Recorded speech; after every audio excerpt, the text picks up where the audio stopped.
ದೋಸೆ ಅಂದರೆ ಯಾರಿಗೆ ಇಷ್ಟ ಆಗಲ್ಲ? ಎಲ್ಲರಿಗೂ ಇದೊಂದು ಫೇವ್ರೆಟ್ ಬ್ರೇಕ್ಫಾಸ್ಟ್ ರೆಸಿಪಿ ಆಗಿಬಿಟ್ಟಿದೆ. ಅಮ್ಮಂದಿರ್ಗಂತೂ ಹೇಳೋದೇ ಬೇಡ. ಈಸಿಯಾಗಿ ಮಾಡ್ಬೋದಲ್ಲ. ಒಂದ್ಸತಿ ಬ್ಯಾಟರ್ ರೆಡಿ ಮಾಡಿಟ್ಕೊಂಡ್ರೆ ದೋಸೆ, ಇಡ್ಲಿ, ಆಪಮ್ ಅಂತ 3-4 ದಿನ ಕಳಿಬೋದು. ಮಕ್ಕಳಿಂದ ದೊಡ್ಡವ್ರಿಗೆ ಎಲ್ಲರಿಗೂ ಇಷ್ಟ ಆಗುವಂಥ ರೆಸಿಪಿ. ನಾನು ಇದೇ ದೋಸೆ ಬ್ಯಾಟರ್ ಯೂಸ್ ಮಾಡ್ಕೊಂಡು ಹೇಗೆ ಹೈ ಪ್ರೋಟೀನ್, ಹೈ ಫೈಬರ್ ಆಗಿ ಚೇಂಜ್ ಮಾಡ್ಕೋಬೋದು ಅಂತ ಶೇರ್ ಮಾಡ್ತೀನಿ.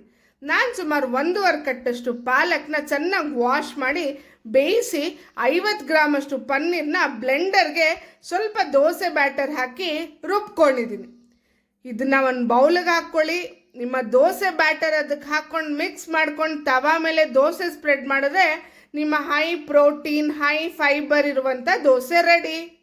ಈಗ ಎಲ್ಲೇ ನೋಡಿ, ಡಯೆಟ್ ಅಂದರೆ ಪ್ರೋಟೀನ್, ಫೈಬರ್ ಕಂಟೆಂಟ್ ತುಂಬ ಇಂಪಾರ್ಟೆಂಟು ಅಂತಾರೆ. ನಿಮ್ಮ ರೆಗ್ಯುಲರ್ ದೋಸೆಲಿ ಇದು ಸ್ವಲ್ಪ ಕಮ್ಮಿ ಇರುತ್ತೆ. ಅದೇ ರೆಗ್ಯುಲರ್ ದೋಸೆ ಬ್ಯಾಟರ್ ಯೂಸ್ ಮಾಡ್ಕೊಂಡು ಈ ಥರ ಚೇಂಜ್ ಮಾಡಿಕೊಂಡ್ರೆ ಪ್ರೋಟೀನ್, ಫೈಬರ್ ಎಲ್ಲ ಸಿಗುತ್ತೆ. ಬೆಳಗಿನ ಟಿಫನ್ಗೆ ಬೆಸ್ಟ್ ಅಂತ ಹೇಳ್ಬೋದು. ನಾನು ಇದ್ರ ಜೊತೆ ಇವತ್ತು ಟೊಮ್ಯಾಟೊ ಚಟ್ನಿ ಮಾಡಿದ್ದೀನಿ. ಅದು ಒಂದು ಟ್ವಿಸ್ಟ್ ಇದೆ. ಜೀರಿಗೆ ಮತ್ತು ಪೆಪ್ಪರ್ ಯೂಸ್ ಮಾಡಿದ್ದೀನಿ.